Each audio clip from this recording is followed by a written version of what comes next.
بسم الله الرحمن الرحيم. الحمد لله رب العالمين، والصلاة والسلام على سيد الأنبياء والمرسلين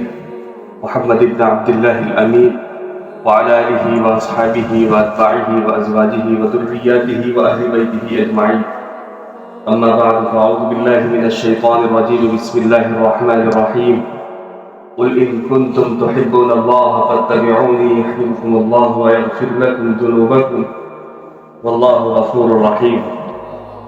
صدق اللہ العلی العظیم. محترم بزرگوں، دوستوں، عزیز ساتھی، دنیا کے اندر ہر انسان کو، ہر مخلوق کو اپنے خالق سے پیار ہوتا ہے، محبت ہوتی ہے، اور یہ لازمی چیز ہے کہ ایک مخلوق کا اپنے خالق کے ساتھ محبت کرنا یہ ایک فطری امر، طبیعی چیز ہے. اور حقیقی خالق جو ہے وہ اللہ تبارک و تعالی ہے، اور مجازی جو خالق ہے وہ والدین ہے. بچہ چھوٹا ہوتا ہے، اس کا دل بھی چھوٹا ہوتا ہے، جذبات بھی چھوٹے ہوتے ہیں، لیکن اس کو اپنے والدین سے بے پناہ محبت ہوتی ہے. اتنی محبت ہوتی ہے کہ اگر اس کی ماں اگر اپنے چھوٹے بچے کو مارتی بھی ہے، وہ بچہ مار کھانے کے باوجود اپنے ماں کے پاس ہی جاتا ہے.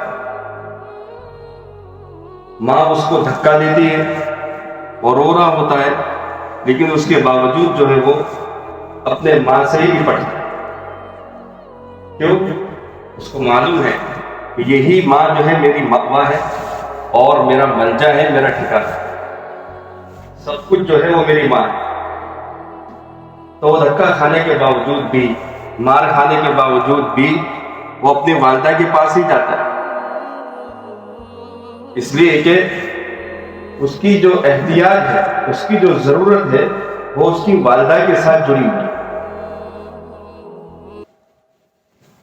حالانکہ یہ چھوٹا ہے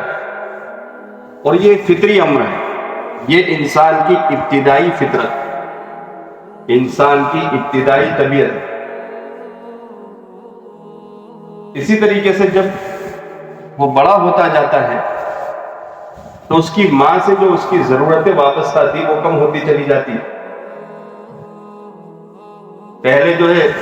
اس کی ماں اس کو دودھ پلاتی ہے، جب وہ چھوٹا تھا تو اس کو دودھ پلاتی تھی، پھر اپنے ہاتھ سے اس کو نہلاتی تھی، اس کے کپڑے جو ہے اپنے ہاتھ سے دھوتی تھی. لیکن اب بچہ جو ہے بڑا ہو جاتا ہے تو وہ اپنے ہاتھ سے کھانے لگتا ہے. اب اس کو ماں کی ضرورت پیش نہیں آتی، وہ اپنے ہاتھ سے نہاتا ہے، اپنے ہاتھ سے دھوتا ہے، سارے کام وہ اپنے ہاتھ سے کرتا رہتا ہے. تو ماں کی جو ضرورت بچپنے میں تھی وہ اس کے چڑھتے ایام میں، گزرتے دنوں میں کم ہوتی چلی جاتی. تو جب یہ ضرورت کم ہوتی چلی جاتی ہے تو ضرورت کے ساتھ ساتھ محبت بھی کم ہوتی چلی جاتی. لیکن حقیقی اس کے پاس اگر علم ہے، اس کے پاس دین کی صحیح سمجھ ہے، تو وہ جو بڑا ہوتا جائے گا اس کی والدین کی محبت، ماں کی محبت اس کے دل میں اور زیادہ بیٹھتی چلی جائے گی، اور زیادہ اس کے دل میں پیار آتا چلا جائے. اس لیے کہ اس کے سامنے نبی کریم صلی اللہ علیہ وآلہ وسلم کے وہ سارے فرمودات ہیں، وہ سارے ارشادات ہیں جو اس نے پڑھے ہیں کہ ماں کے قدموں کے نیچے جنت ہے. باپ کی عظمت، باپ کا تقدس اس کے دل میں ہے، اس لیے کہ وہ جانتا ہے رضا الرب فی رضا الوالد، سخط الرب فی سخط الوالد، کہ باپ اگر راضی ہے تو اللہ راضی ہے، باپ اگر ناراض ہے تو اللہ ناراض ہے. تو یہ ساری چیزیں جاننے کے باوجود اس کے دل میں محبت، والدین کی عظمت بڑھتی چلی جاتی ہے. حالانکہ اس کو اتنی ضرورت نہیں، لیکن اس کے بعد اس کے پاس جو ہے وہ حقیقی علم موجود ہے، اس کے پاس دین کی صحیح سمجھ موجود ہے. اس کی وجہ سے اس کے دل میں محبت بڑھتی چلی جاتی. لیکن جب وہ برے ماحول کی اس کو لت پڑ جاتی ہے اور ماحول اسے سازگار نہیں ملتا ہے، دینی ماحول اسے نہیں ملتا ہے، تو وہ بات نہیں ہوتی. جو بچپنے میں بات ہوا کرتی، اس کے دل میں والدین کی اتنی محبت نہیں رہتی، بسا اوقات اپنے والدین کو ایک بوجھ محسوس کرتا ہے، اپنے باپ سے لڑائی جھگڑا کرتا ہے، اپنی والدہ سے رشتہ ناتا توڑ دیتا ہے، اور یہ معاملہ اس وقت بہت زیادہ ہو جاتا ہے جب والدین کے پاس کچھ مال دولت بھی ہے اور گھر کے اندر دینی ماحول نہیں ہے، تو بات یہاں تک پہنچ جاتی ہے کہ بیٹا یہ سوچتا ہے کہ میں کیسے اپنے والد کو اور والدہ کو موت کے گھاٹ اتاروں، وہ اسکیمیں بناتا ہے، پلاننگ سوچتا ہے کہ کیسے زہر ان کے تک پہنچا دوں اور کیسے اپنے باپ کو قتل کر دوں، اور قتل کرنے کے بعد جو ہے اس کا جو مال ہے اس مال پر میں قابض ہو جاؤں۔ اور ایسا ہوتا بھی، اسی لیے حدیث پاک میں آتا ہے، اللہ کے رسول صلی اللہ علیہ وآلہ وسلم کا فرمان ہے کہ جو لڑکا، جو بیٹا اگر اپنے باپ کو قتل کر دے تو شریعت اس کو وراثت سے محروم کر دیتی، شریعت کہتی ہے کہ اب اس کا وراثت میں کوئی حق نہیں، کہ مانی ارث فقہی اصطلاح ہے، اس میں کہا جاتا ہے کہ مانی ارث وراثت سے روکنے والے جو اسباب ہیں اس میں ایک سبب جو ہے وہ قتل، کہ اس نے اپنے باپ کو قتل کر دیا اور اس کی سوچ یہ تھی کہ باپ کو قتل کر دوں گا اور اس کی جو جائیداد ہے، پراپرٹیاں ہیں، اس کے اوپر میں قابض ہو جاؤں، لیکن شریعت کہہ دیتی کہ اب اس کا کوئی حق نہیں، جو پہلے حق تھا وہ بھی اس کا ختم ہو گیا، منع کر دی۔ یہ دینی ماحول نہ ہونے کی وجہ سے یہ سارے واقعات پیش آتے رہتے ہیں، لیکن جب دین زندگیوں میں ہوتا ہے تو معاملہ اس کے برعکس ہوتا ہے، وہ اپنے والدین کی ایک ایک زیارت کے لیے، دیدار کے لیے ترستا رہتا ہے، تڑپتا رہتا ہے، مچلتا رہتا ہے، وہ چاہتا ہے کہ مجھ پر تکلیف ہو جائے لیکن میری ماں کو تکلیف نہ پہنچے، میرے باپ کو تکلیف نہ پہنچے۔ تو کہنے کا مقصد یہ ہے کہ انسان کو اپنے خالق سے محبت ہوتی ہے، والدین جو ہے وہ تو انسان کے ایک مجازی خالق ہے، ایک ذریعہ ہے، حقیقی خالق جو ہے وہ اللہ تبارک و تعالی ہے۔ تو انسان کے دل میں فطری طور پر، طبیعی طور پر اللہ کی، رب کی محبت کا ہونا لازمی ہے، محبت ہوتی ہے دل کے اندر، چاہے وہ ایمان والا نہیں ہے،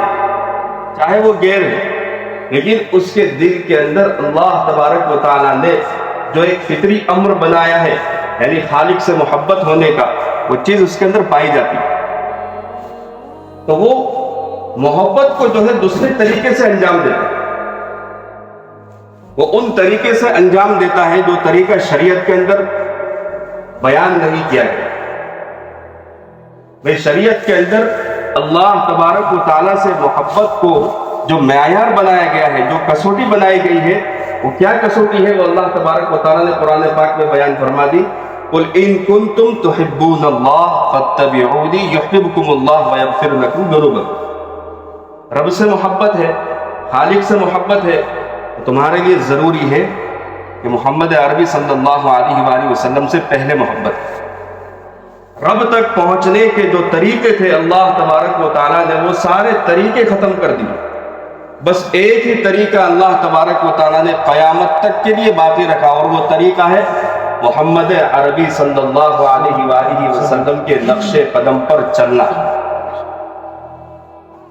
کوئی اگر یہ شخص یہ کہے، یہ دعویٰ کرے میرے دل میں میرے رب کی بہت محبت ہے، میں اپنے اللہ سے بہت پیار کرتا ہوں، لیکن نبی کے طریقے پر نہیں چلتا ہوں، تو سمجھ لو کہ وہ کبھی منزل تک نہیں پہنچے۔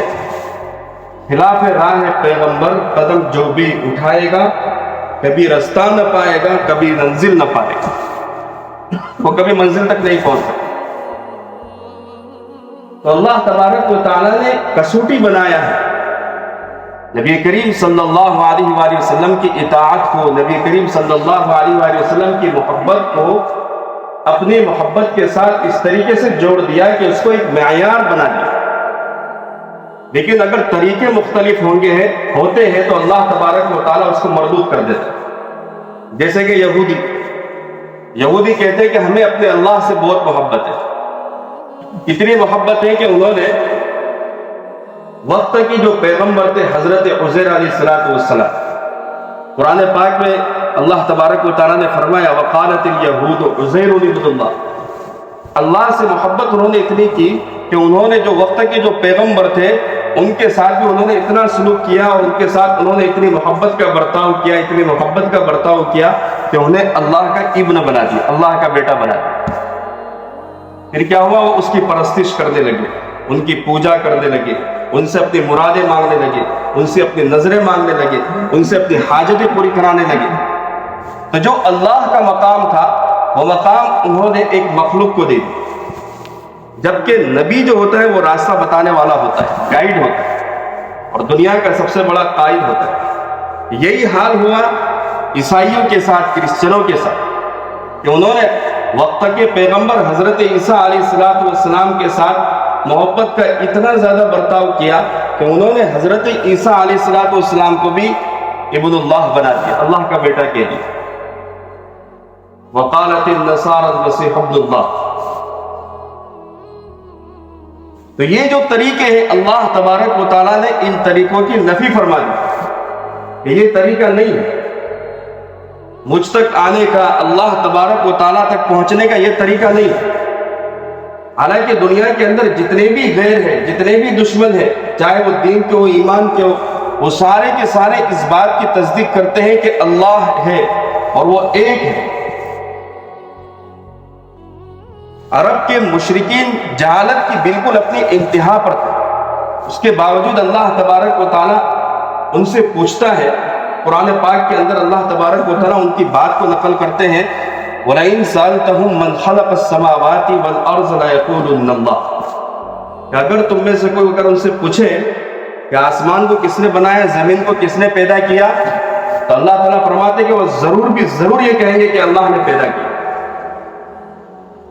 تو پھر جب ان سے پوچھتے ہیں تو بھائی یہ تو تم بتوں کی پوجا کرتے ہیں، وہ لوگ بت بناتے تھے،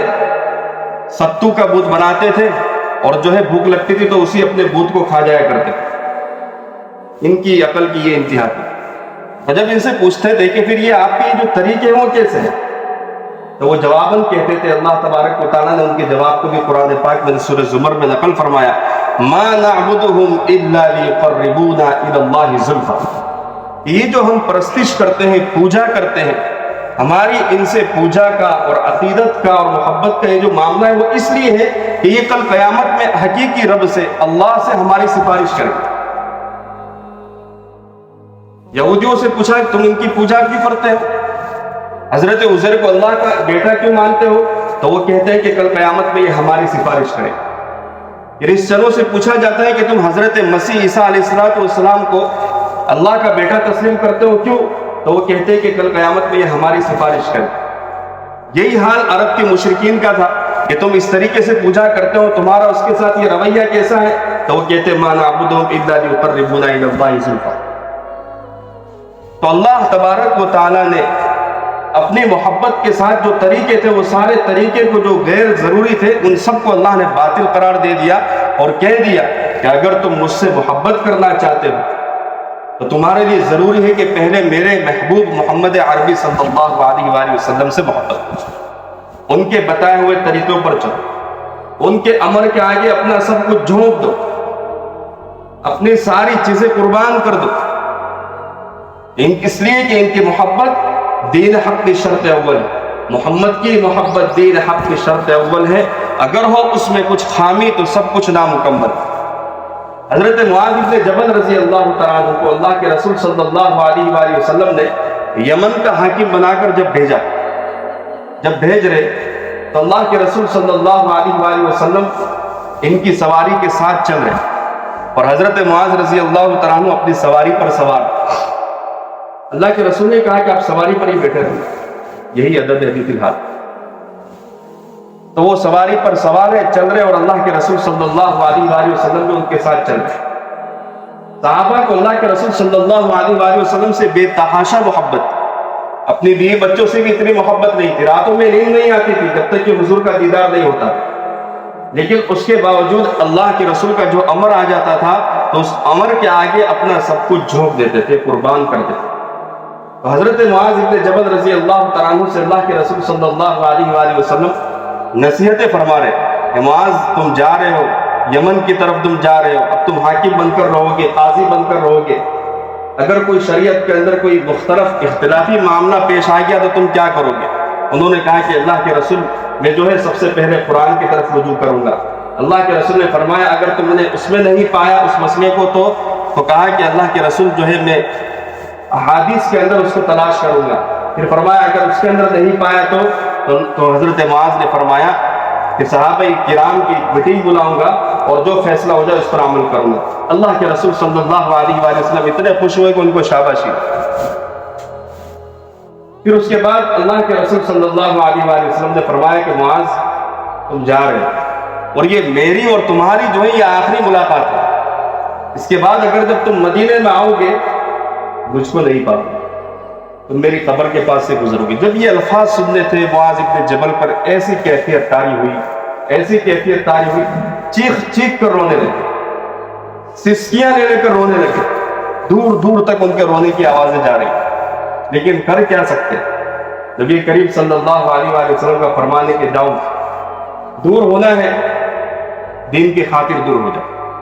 تو انہوں نے اس کے آگے اپنا سب کچھ قربان کیا۔ ایک صحابی حضرت خبیب رضی اللہ تعالیٰ عنہ، مشرکین نے جب انہیں قید کیا تو وہ چاہ رہے تھے کہ ہمارے دل کی جو بھڑاس ہے، جو آگ ہے، جو انتقام کی آگ اور شعلے جو اندر بھڑک رہے، جو جل رہے، اب یہ ہاتھ میں آ گیا ہے تو اس کے ذریعے سے ہم کیسے پوری کریں؟ تو انہوں نے کہا کہ ہم اس کو جو ہے ربا کر ماریں گے، مانے ترسا کر تڑپ کر ہم اس کو ماریں۔ تو اس کو یہ لوگ جو ہے اپنے گاؤں سے باہر لے گئے اور سب لوگوں کو جمع کیا کہ آج اس کا ہم تماشا بھی کریں گے۔ اس وقت جو ہے ابو سفیان بھی تھے جو اس وقت ان کے چودھری تھے، حاکم تھے، اور پھانسی پر جب انہیں لٹکایا گیا، سولی پر جب انہیں چڑھایا گیا، جب عین وقت تھا ان کے سولی پر چڑھے جانے کا، تو اس وقت ابو سفیان جو سب کا چودھری اور حاکم تھا، اس نے حضرت خبیب رضی اللہ تعالیٰ عنہ سے پوچھا کہ خبیب تمہیں کیا اس بات پسند ہے کہ تم کو چھوڑ دیا جائے اور تمہاری جگہ پر تمہارے آقا کو پھانسی دی جائے؟ انہوں نے ترچھی نگاہ سے جو ہے ابو سفیان کو دیکھا اور کہا کہ کم وقت مجھے تو یہ بھی پسند نہیں ہے کہ میرے محبوب صلی اللہ علیہ وآلہ وسلم اپنی جس جگہ پر موجود ہے، جس جگہ پر آپ بیٹھے ہوئے ہیں آرام فرما رہے ہیں، اس جگہ پر جو ہے انہیں ایک معمولی سا کانٹا بھی چبھ جائے اور اس کے عوض میں تم مجھے چھوڑ دو، یہ بھی مجھے ہرگز پسند نہیں۔ مجھے پھانسی دے دو یہ مجھے پسند ہے، لیکن میرے محبوب کو تکلیف پہنچنا یہ مجھے ہرگز زیب نہیں ہے۔ تو یہ صحابہ کرام کی محبت کا معاملہ مشہور واقعہ ہے، بے جان چیز ہے، منبر رسول صلی اللہ علیہ وآلہ وسلم کا لکڑی کا بنا ہوا ہے، جو کہ ایک بے جان چیز ہے، جامد چیز ہے،